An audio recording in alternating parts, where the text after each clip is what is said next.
The town of Red Brook Hollow had always been the kind of place people drove through without remembering its name.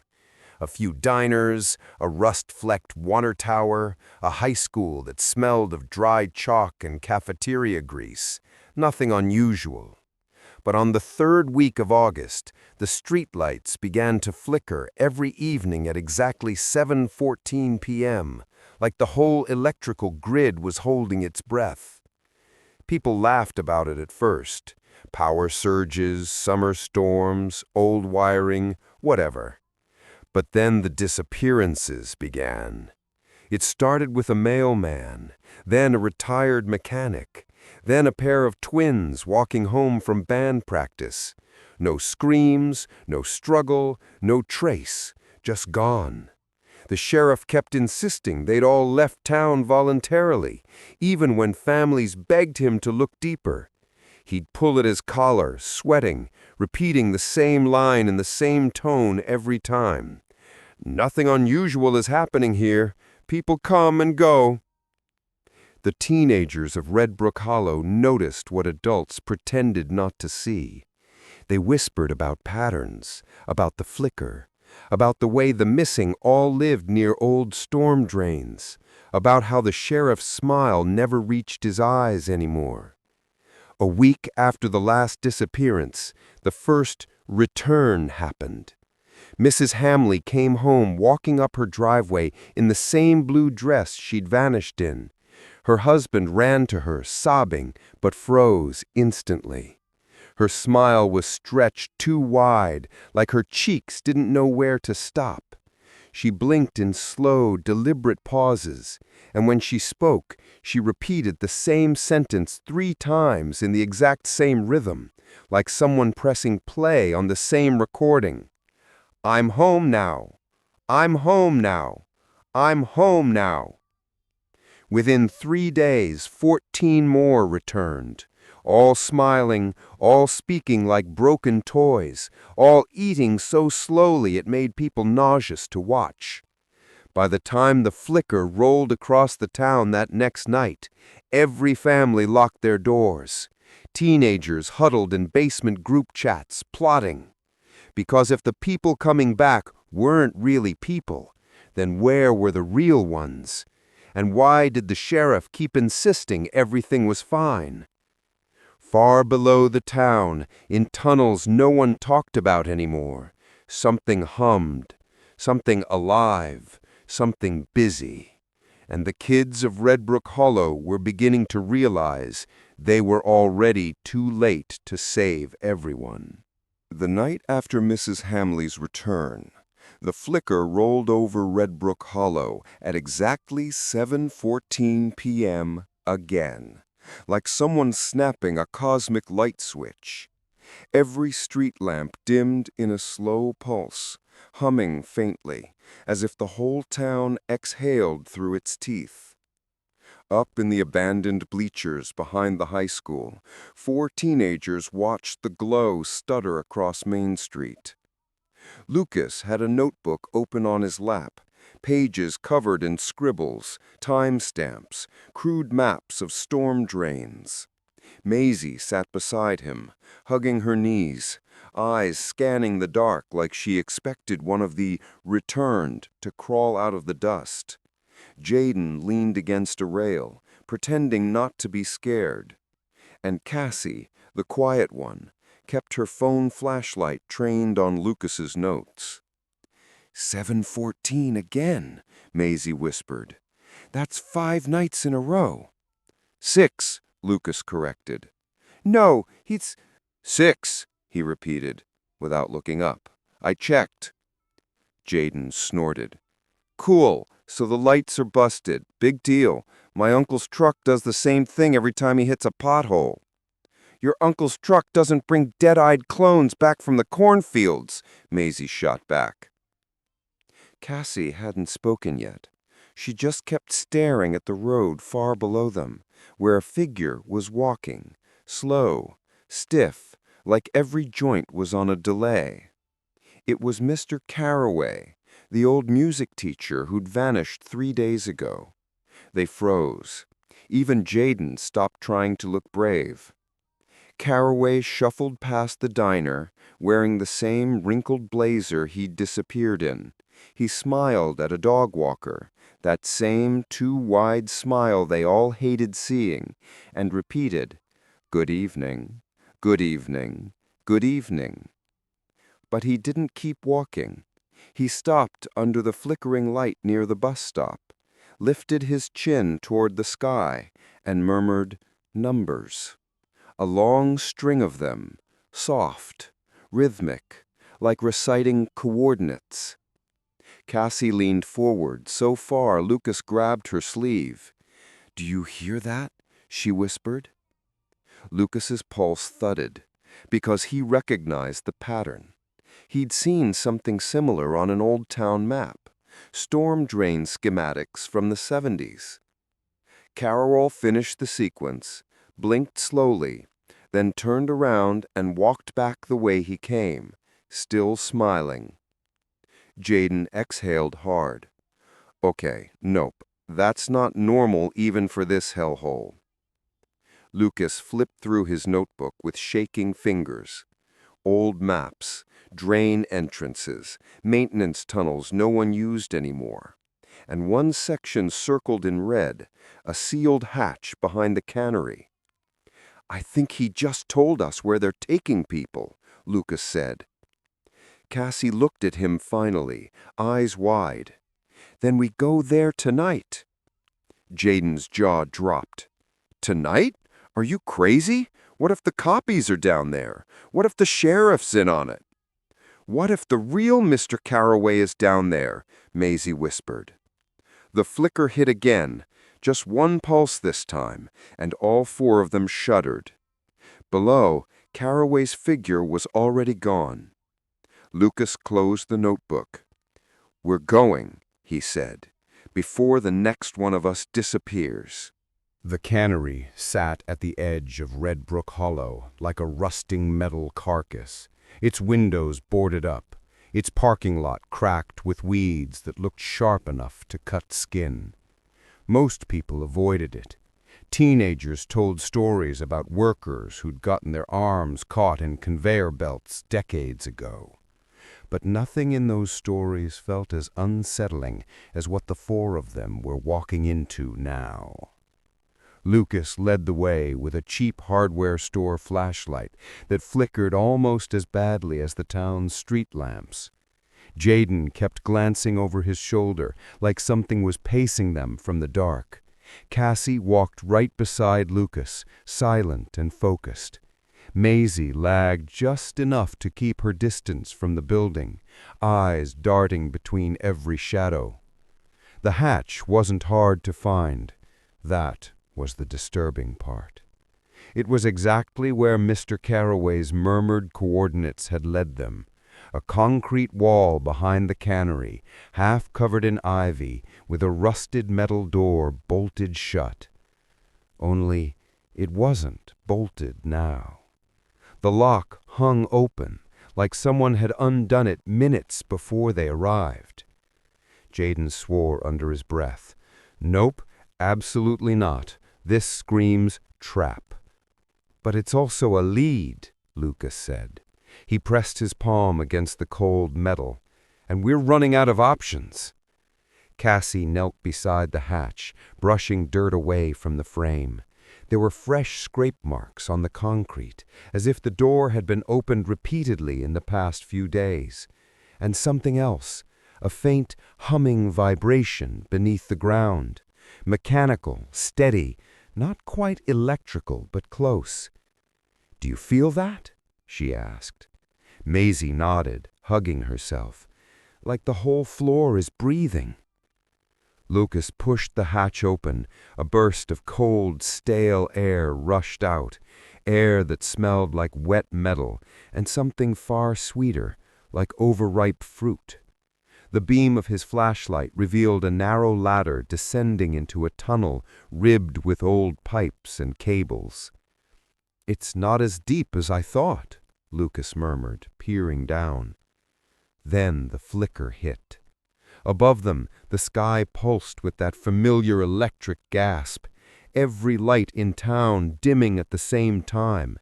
This time the pulse traveled into the ground, running through the metal hatch like a shiver. And from somewhere far below, something answered. A faint mechanical whir, a shift of heavy gears, and then, unexpectedly, a sound like distant footsteps, perfectly synchronized, approaching from deep within the tunnel. Cassie's voice was barely more than a breath. "Someone's down there." "No," Lucas whispered. "Not someone." He swallowed hard. "Something." The footsteps stopped. A long silence stretched up the ladder toward them, thick and waiting.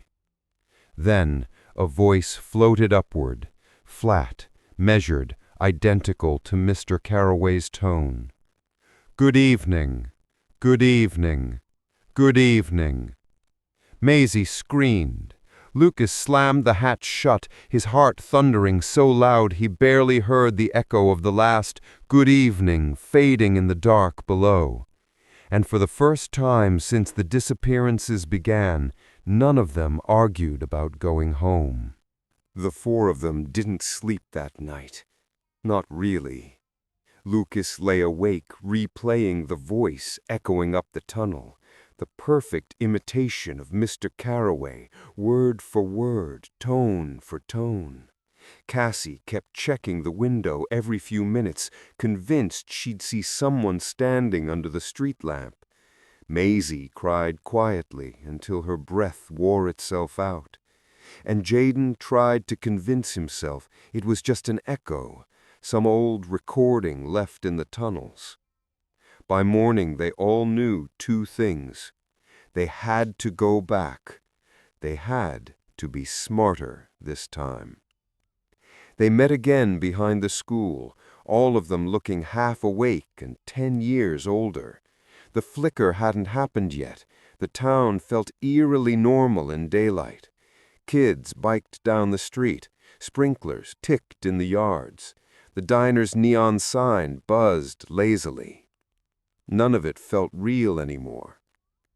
Lucas unrolled a fresh map on the bleachers, the storm drain schematics he'd dug up from the library basement. Most of the tunnels were marked as condemned or sealed, but a cluster of old routes converged directly beneath the cannery. It wasn't just one hatch. There are more entrances. They probably connect to something big down there, a hub or a station.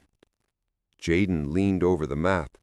"I still think this is insane, but we're in it now. So what's the plan?" Cassie pointed to a shaded line running parallel to the main road. "This drain isn't sealed. It comes out by the lumber yard. If we go in that way, we might avoid whatever was waiting for us at the hatch." "Or run into something worse," Maisie muttered. But no one argued. The fear had settled into them differently now, less frantic, more focused, almost like the danger itself was sharpening them.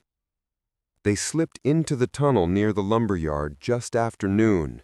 The entrance was disguised as a dented metal grate behind stacks of pallets. Lucas pried it open, and one by one they climbed down into the cool, damp dark. This tunnel wasn't empty. The walls were lined with cables that hadn't been in the original schematics, thick black cords pulsing faintly, like veins moving under concrete skin. The air buzzed with low, constant vibration. The farther they walked, the stronger it got, humming through their teeth and bones. Maisie stopped suddenly. "Do you hear that?" They all did. A soft, dragging sound ahead, like metal on stone. Slow, rhythmic. Lucas raised his flashlight, and the beam cut across something on the ground. A streak of dark red smeared across the tunnel floor. It wasn't blood. The color was off, too thick, almost tar-like. Then they saw the handprint. Small, human, pressed into the smear as if someone had tried to claw their way out. Cassie whispered, "Someone was here recently." Jaden swallowed hard. Or something. They kept moving. Every few steps revealed a new mark, a torn sleeve, a shoe print sliding sideways, a smear where something heavy had been dragged deeper in. The tunnel opened into a wider chamber, and there, beneath flickering emergency lights that must have still had power, the truth of the missing town began to take shape. In the center of the chamber stood a large steel door, half open, its inner edge dented outward as if forced. Beyond it came the steady whirring of machines, layered, mechanical, eerily in their precision. But it was what lay beside the door that froze them all. A pile. Not debris, not exactly. Bits of fabric, shreds of skin-like material, and something that looked disturbingly like masks. Hollow, human-shaped faces lying limp on the concrete, their empty eye holes staring upward. Maisie clamped a hand over her mouth. Jaden turned away to breathe. Lucas stepped closer despite the tightening in his chest. Cassie crouched beside one of the fallen faces and whispered, "These aren't just masks." Lucas forced himself to speak. "They're leftovers. Cast-offs." The machines behind the metal door buzzed louder, almost sensing their presence. Something was being built in there. Something that needed pieces. And they were standing right outside its workshop. Lucas pushed the steel door open only far enough to slip through, and the moment they crossed the threshold, the temperature dropped. Not cold like winter, cold like a hospital freezer. The air smelled clean and metallic, laced with something sickeningly sweet, a scent that clung to the back of the throat. The room was enormous. Rows of machines stretched into the shadows, all of them moving with eerie coordination, metal arms lifting, turning, lowering, as if performing a choreographed routine. Conveyor belts hummed softly. Overhead lights flickered in a slow pulse that matched the town's nightly pattern. "This is a factory," Jaden whispered. "But for what?" They all knew the answer. One of the mechanical arms reached into a clear tank filled with a viscous, pale substance. The arm drew out a human-shaped limb, perfectly formed, but empty-looking, like a glove of flesh without anything inside to animate it. It placed the limb onto a table, where another machine stitched it into something larger. Cassie grabbed Lucas's sleeve. "Look!" At the far end of the room, behind a partition of steel bars, were capsules, tall, coffin-like pods. 3 of them were open, their interiors lined with a dark gel, imprints of human bodies still visible inside. A 4th pod was sealed, faintly misted over, as if someone inside was breathing against the glass. Maisie's voice trembled. "Are those people?" Jaden stepped closer. "No, those are for the copies." But Lucas wasn't convinced. He crept toward the sealed capsule, wiping away the condensation with his sleeve. Inside was a man, or what remained of one, strapped upright, eyes closed, skin pale under a mesh of wires feeding into his temples. His chest rose weakly. He was alive, barely. Lucas staggered back. "They're using them," he said. "The real people, draining something out of them and building replacements." A sudden hiss echoed through the room. One of the machines halted mid-motion. The lights overhead stuttered in a rapid sequence, not the usual slow flicker, but an urgent pulse, like an alarm. Then the conveyor belt stopped. Then the arms. Then the entire factory went silent. The sealed capsule clicked. Jaden exhaled. Please tell me that's the power dying. But Lucas shook his head. No, something just noticed us. Cassie grabbed his hand. We need to leave, now. Behind them, deep in the shadows, a row of blank faces turned sharply in unison. Identical faces, identical smiles forming at the same moment, like masks coming alive. The workshop wasn't asleep. It had only paused to look at them. For a moment, none of them could move. The row of unfinished faces, pale, empty, identical, stared from the shadows like they'd been waiting for this exact second. Their smiles weren't real expressions. They were default settings, stretched into a frozen curve that made the air feel colder. Then one of the faces shifted. Not much. Just a tiny tilt to the left, the kind of motion a person makes when they hear something interesting. But the sound it made wasn't human, a faint click, like plastic being tested for flexibility.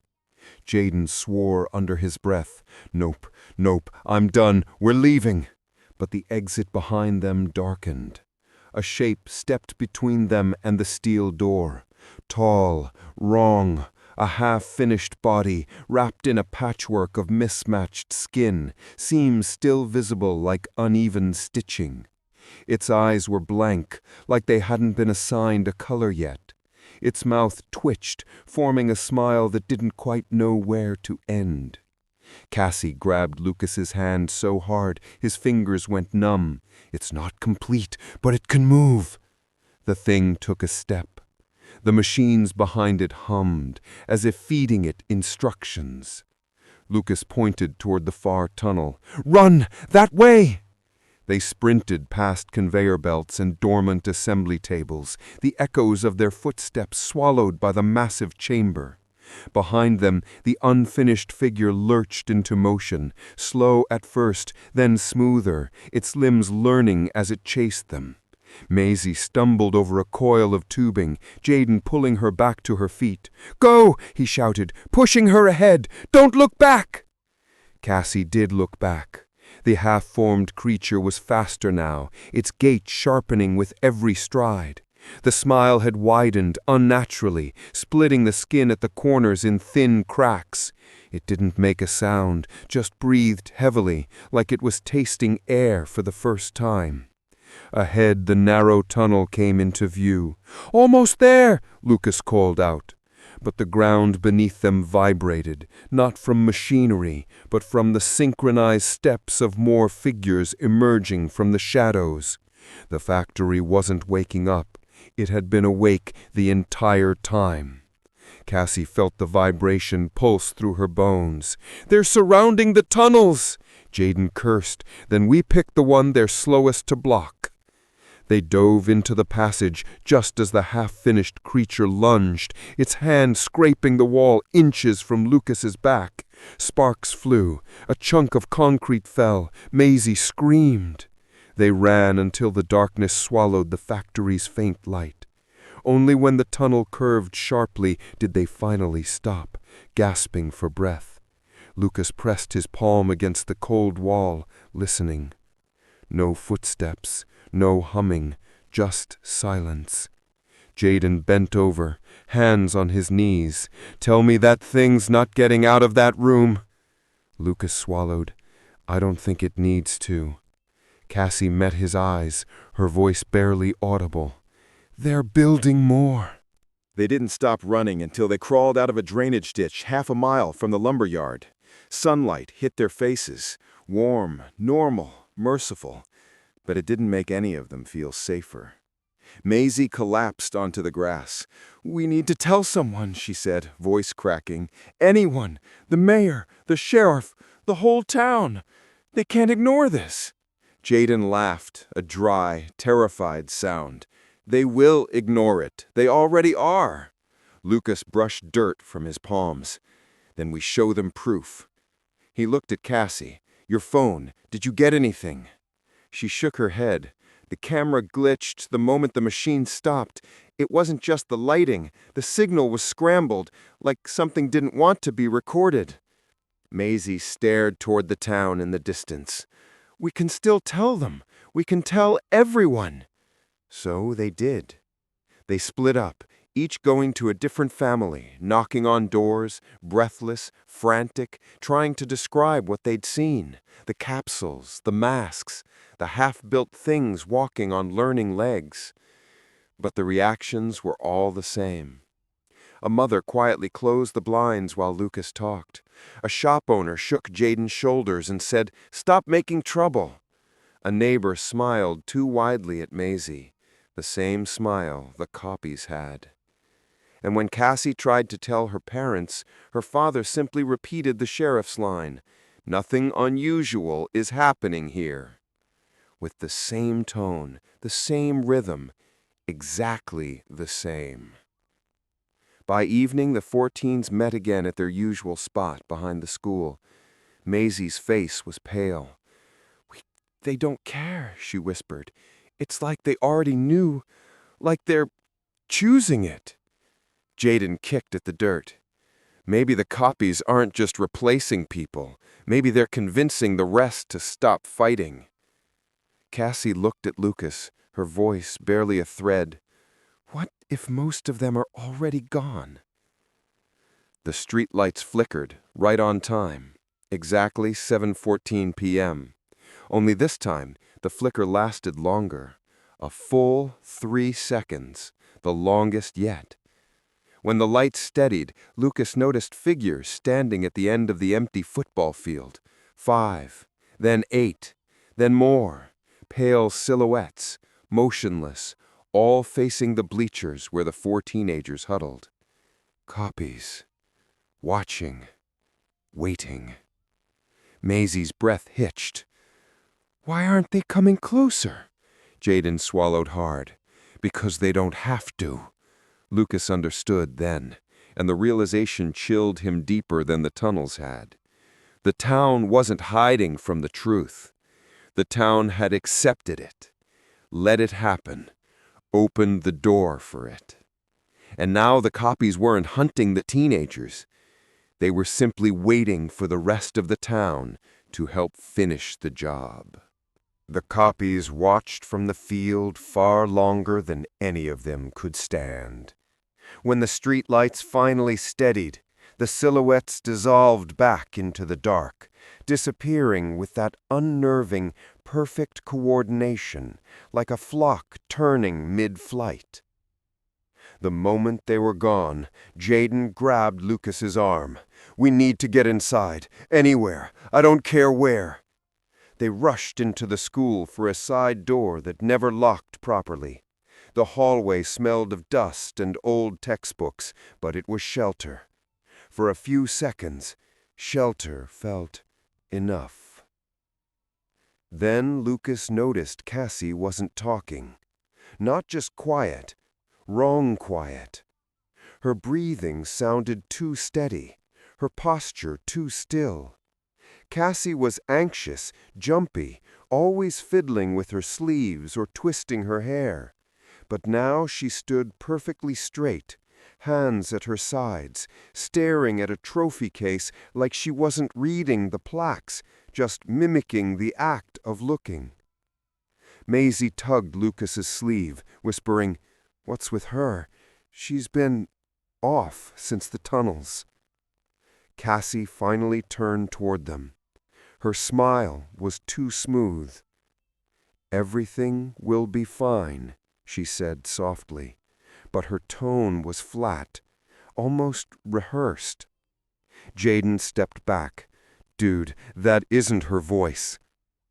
Cassie tilted her head. "You're tired. We should rest. Rest is good. Rest is—" She repeated the word 3 times, each in the same cadence. Lucas felt his stomach drop. "Cassie, Where'd you go after we split up?" She blinked slowly. "Home." Maisie whispered, "She lives 3 miles from my house. I passed by. No one was home. The lights were off." Something in Cassie's expression flickered for a split second, a twitch around her left eye, like a monitor glitching. She smoothed it instantly, smile returning. "Everything will be fine," she insisted. "I was home. I was home. I was—" Jaden lunged forward, grabbing her wrist to pull her under a hallway light. Cassie didn't fight. She didn't even flinch. Her skin felt too cool, too even in texture. Maisie gasped. There was a faint, perfect seam along her forearm, thin as a hair, almost invisible unless you were close enough to see how it didn't follow any natural crease. Lucas stumbled back. "No, no, no, no, no." Cassie stepped toward them. Her smile widened. "I came back. Isn't that what you wanted?" Jaden shoved Maisie behind him. "Where's the real Cassie?" The copy cocked her head again, the same mechanical tilt they'd seen in the factory. "She is being prepared for replacement, for improvement, for you." Lucas's pulse hammered in his ears. "Where is she? Where are they keeping her?" The copy's smile didn't change, but its voice softened into a chilling kindness. "Below, where all the important work begins." Then the lights in the hallway flickered again, once sharply. When they blinked back on, the Cassie copy was already halfway down the corridor, moving with impossible speed, rounding the corner and vanishing into the dark. Maisie's voice shook. "We have to go after her." Jaden shook his head. "No, that wasn't Cassie. That thing is leading us back underground." Lucas stared at the empty hallway, dread pooling in his chest. "It doesn't matter. We're going down there anyway." I swallowed hard. "Because the real Cassie is still alive." They descended into the tunnels before dawn, the town still half asleep behind them. Lucas kept replaying the copy's words in his head. "She is being prepared." Every syllable pushed him faster down the ladder. The air grew colder the deeper they went. The hum of the factory, that low electric heartbeat, pulsed faintly through the concrete. Jaden led with a flashlight, its beam jittering across damp walls and cables that seemed to pulse like veins. Maisie clutched Lucas's backpack. "What if we're too late?" "We're not," he said. He didn't know if it was true. He said it anyway. The tunnel opened into a narrow walkway above a deeper chamber. Below, rows of capsules glowed with a sickly pale light. Some stood empty, their gel-like interiors rippling as if someone had just been removed. Others held unmoving shapes, half-formed bodies waiting for pieces. Near the far wall, one capsule flickered. Its faceplate was fogged from inside. Lucas's breath caught. "Cassie!" They scrambled down the metal stairs, feet clanging too loudly. Jaden reached the capsule first and wiped the glass with his sleeve. Cassie was inside, pale, eyes closed, wires coiled around her temples, chest rising with shallow breaths. Her fingers twitched weakly against the restraints. Maisie choked on a sob. "She's alive." A mechanical hiss echoed above them. All three froze. A figure stepped from behind a pillar, tall, smooth, unnervingly perfect, a completed copy. Its features mirrored Cassie's exactly, except for the eyes, which were a polished, empty gray. It tilted its head. "Step away." Jaden raised the flashlight like a weapon. "Over my dead—" The copy moved faster than a reflex. It seized the flashlight, crushing it in one hand, shards scattering across the floor. Lucas stepped between it and the capsule. "Take me instead. Just let her go." The copy blinked slowly, as if searching for an appropriate response. "You misunderstand. You have already been chosen." Light snapped on across the chamber. Dozens of copies stood in the shadows. Adults, children, old men, teenagers, all smiling the same impossible smile. And the machines behind them began to wake. The chamber vibrated as the machines surged awake, their metallic voices rising into a synchronized hum. Lucas stood frozen, surrounded on all sides. Jaden pulled Maisie behind a capsule, but there was nowhere to run, nowhere the copies hadn't already filled. The Cassie copy stepped closer, its movements smooth and certain. "She will awaken soon," it said, "perfected, peaceful, as the town chose." Lucas shook his head, fists clenched. "She didn't choose this." "Choice is irrelevant. Acceptance is inevitable." Behind Lucas, Cassie stirred. Her fingers twitched again, but this time her eyes fluttered open, unfocused and terrified. "Lucas?" Her voice was so faint he almost thought he imagined it. He slammed his hands against the capsule control panel, ripping wires free. Sparks burst. The machine's lights flickered. Machines stuttered. For the first time, the copies hesitated. Jaden yelled, "Do it! Shut it all down!" Lucas tore the final cable out of the console.